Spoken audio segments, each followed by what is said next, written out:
MP board कक्षा 9वीं वाले सभी विद्यार्थियों का आज का जो क्वेश्चन पेपर है, यानी कि आज अंतिम पेपर होने जा रहा है आपका प्यारे विद्यार्थी। उसके बाद तो छुट्टियां ही छुट्टियां, मज़े ही मज़े, खूब घूमो खूब फिरो।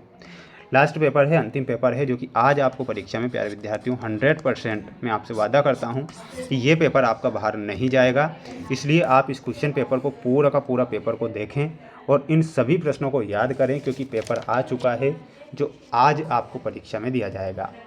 पहला ही प्रश्न आज परीक्षा में आएगा कि पदार्थों में से बहने का गुण किस पदार्थ का होता है। तो किसका होता है, इसमें आपको ऑप्शन नंबर डी बताना है, द्रव और गैस। तो यहाँ पर ऑप्शन नंबर डी हमारा सही होगा। आज आपकी परीक्षा में दूसरा प्रश्न आएगा, आप ध्यान से देखेंगे कि असमांगी मिश्रण का उदाहरण क्या है। तो तेल और पानी जो होता है असमांगी मिश्रण का उदाहरण होता है। तो इसमें आपको तेल और पानी ध्यान रखना है। जितने बच्चे वीडियो को देख रहे हैं, तो माय डियर फ्रेंड्स, सभी प्यारे विद्यार्थी एक बार वीडियो को लाइक कर चैनल को सब्सक्राइब जरूर करके रखें। मैं आपसे वादा करता हूं कि प्यारे विद्यार्थियों, आपका 10th क्लास में भी मैं आपका साथ दूंगा, बिल्कुल आप निश्चिंत रहिएगा। H2SO4 में कुल परमाणुओं की संख्या कितनी होती है, इसमें आपको ध्यान रखना है 7। कितनी होती है, 7 आपको ध्यान रखना है। अगला क्वेश्चन आएगा चौथा कि किसी परमाणु की द्रव्यमान संख्या न्यूट्रॉन प्लस प्रोटॉन्स का योग होता है। कोशिका के अंदर पाया जाने वाला जेली नुमा पदार्थ क्या होता है, तो वो होता है साइटोप्लाज्म। तो यहाँ पर आपको साइटोप्लाज्म लिखना है। तंत्रिका ऊतक की संरचनात्मक और क्रियात्मक इकाई क्या है, तो तंत्रिका कोशिका है। इसमें आपको तंत्रिका कोशिका लिख कर आना है। सभी विद्यार्थी, सभी प्यारे बच्चे क्वेश्चन ना छोड़ें, सभी प्रश्नों को याद कर कर जाएं, क्योंकि ये पूरा पेपर आज आपको परीक्षा में दिया जाएगा। रिक्त स्थान में आज परीक्षा में प्रश्न आएगा कि पदार्थ के बने होते हैं। तो पदार्थ जो होते हैं वो कणों के बने होते हैं, सूक्ष्म कणों के। तो यहाँ पर कण लिख सकते हैं आप। निस्पंदन विधि का प्रयोग को द्रव से पृथक करने हेतु होता है। तो यहाँ पर आपको लिखना है ठोस को द्रव से। तो यहाँ पर ठोस लिखना है। के गुणित अनुपात का सिद्धांत प्रस्तुत किया था, तो किसने किया था, जॉन डाल्टन ने किया था। यहाँ पर आपको लिखना है जॉन डाल्टन।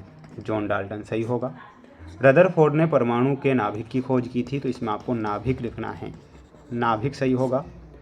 साइटोप्लाज्म को घेरे रहने वाली अर्धपारगम्य झिल्ली को क्या कहते हैं, तो उसे कोशिका झिल्ली बोला जाता है। तो यहाँ पर आपको क्या लिखना है, कोशिका झिल्ली उसे बोला जाता है। तो पूरा आपको लिखना है कोशिका झिल्ली कहलाती है। एक समान कोशिकाओं का समूह जो विशेष कार्य करता है उसे क्या कहते हैं, तो उसे ऊतक कहते हैं।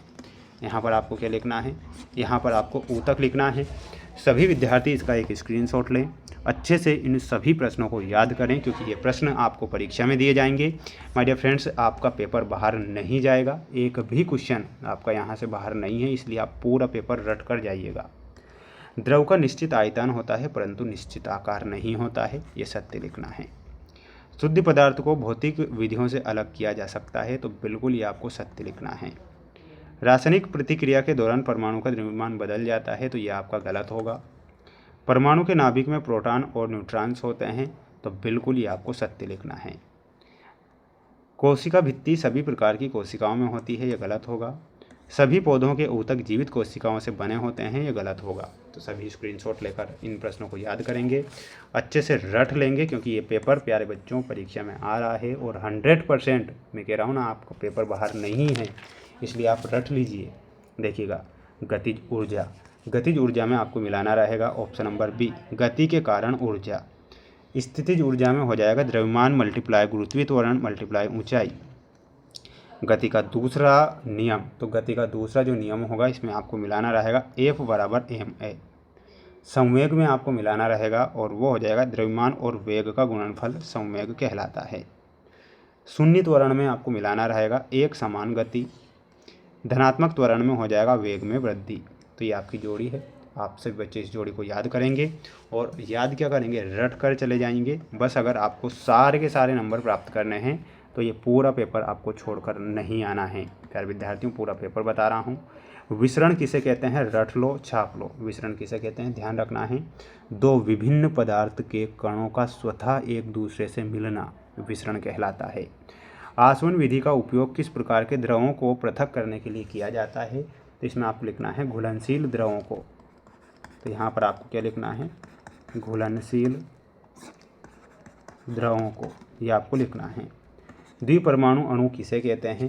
तो इसमें आपको लिखना है वे अणु जो दो समान या भिन्न परमाणु के संयोग से बनते हैं। परमाणु किसे कहते हैं कमेंट में बताना है। पौधों की वृद्धि के लिए कौन सा ऊतक उत्तरदायी है? तो इसमें आपको लिखना है विभाज्योतक। क्या लिखना है? यहाँ पर हो जाएगा विभाज्योतक।